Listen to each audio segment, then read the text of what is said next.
Hello, this is my video and I'll be talking about WWE's week in wrestling. Considering this was the go-home show for Raw, it felt very boring and lacking in anything to get me excited for Mania.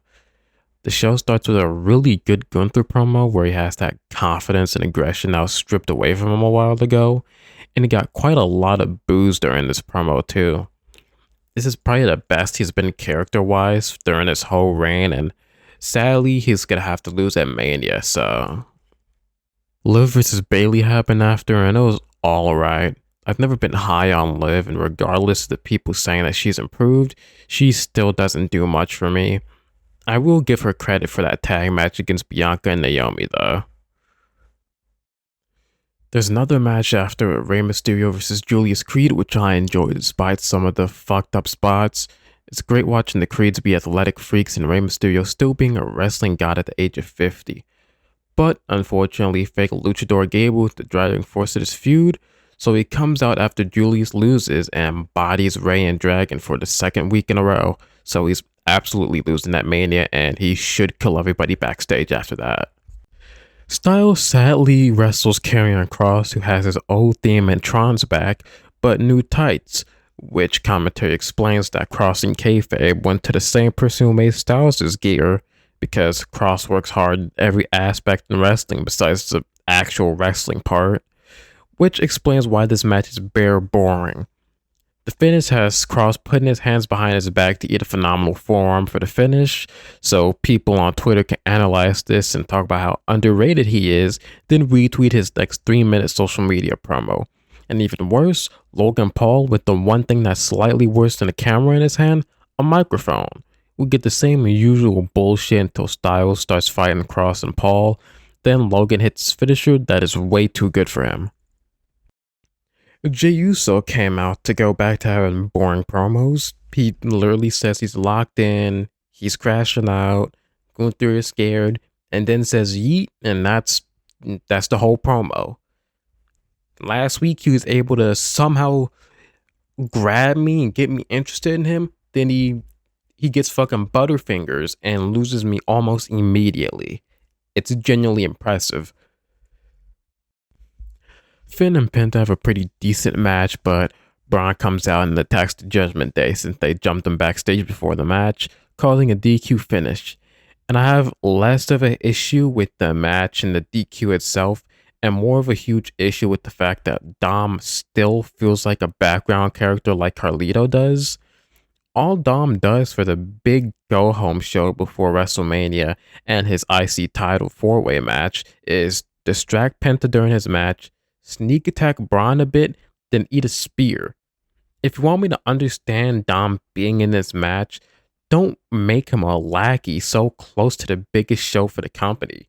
He still just feels like a bum, not even like a loser in the way he usually does. He just feels like nothing. Speaking of shit builds right before Mania, the show ends with the segment of Roman being mad that Paul is cheating on him with CM Punk, and Rollins spitting revolutionary rigmarole, saying this main event decides the future of WWE, as if him and Roman aren't pushing 40 while Punk is in his 50s.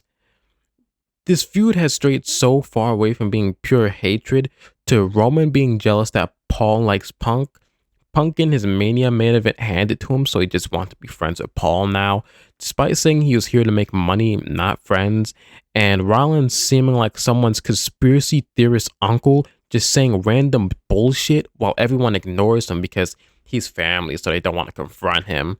And somehow it gets even worse because they all start brawling, and Rollins hits Roman with a chair to the back.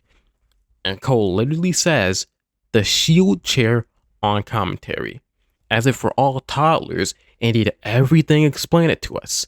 Guys, we get it. Rollins turned on the Shield like a decade ago. Either have a definitive conclusion to this or stop reminding us of this shit. If this was a random Raw, it would be okay.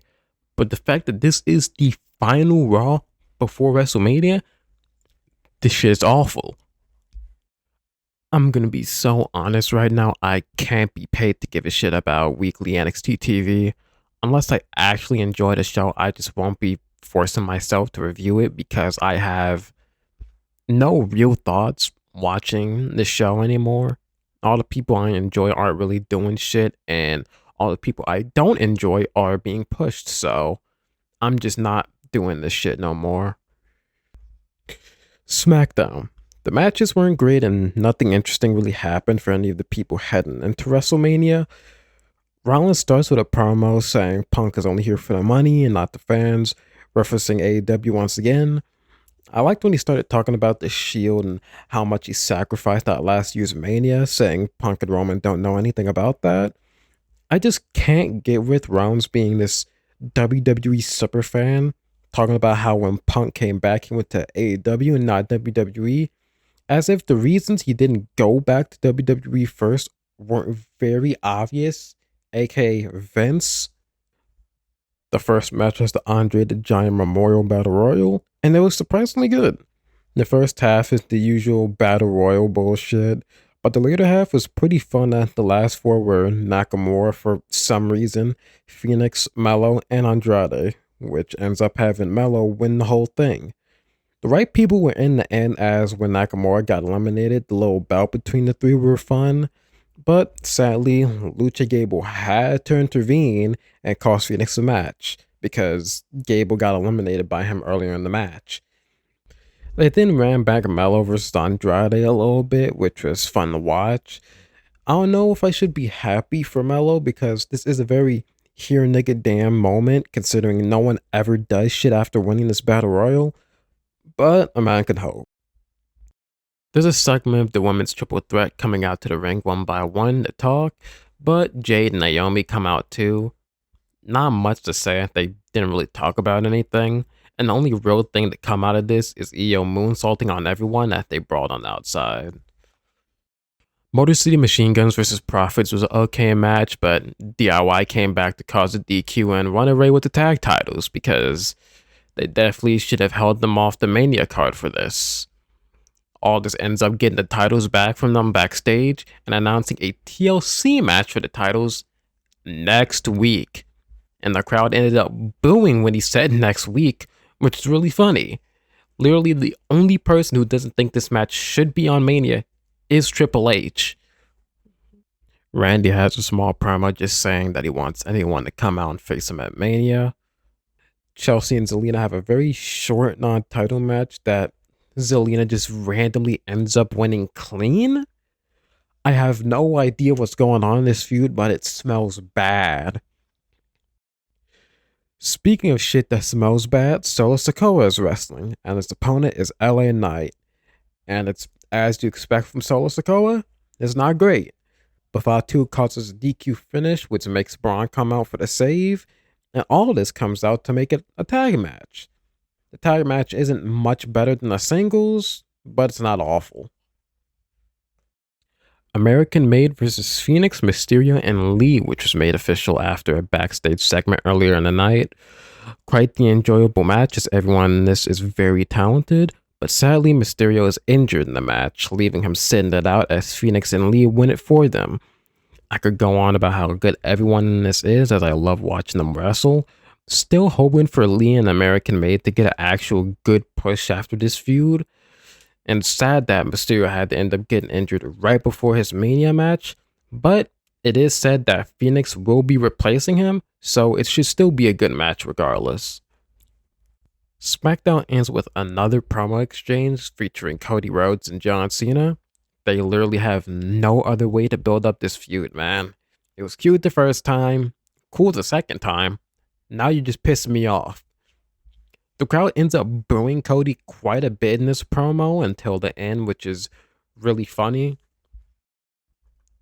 Cena makes a point that Cody will lose at Mania because he cares about the fans, as if Cena ain't the most successful wrestler in the last 20 years, all while being a babyface for about 90% of it.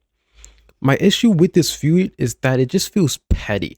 There's no real fire going into this Mania match, and Cody fights back by saying Cena still can't wrestle and mentioning him being naked at the Oscars, which just continues to reinforce what I'm saying. The actual heel turn at Chamber and the aftermath feels like two completely different characters for Cena. I still have hope that their match at Mania could be good, regardless of my gripes with the story. Well, that's the end of this video. I hope you enjoyed it, and if you didn't, that's okay too, I guess.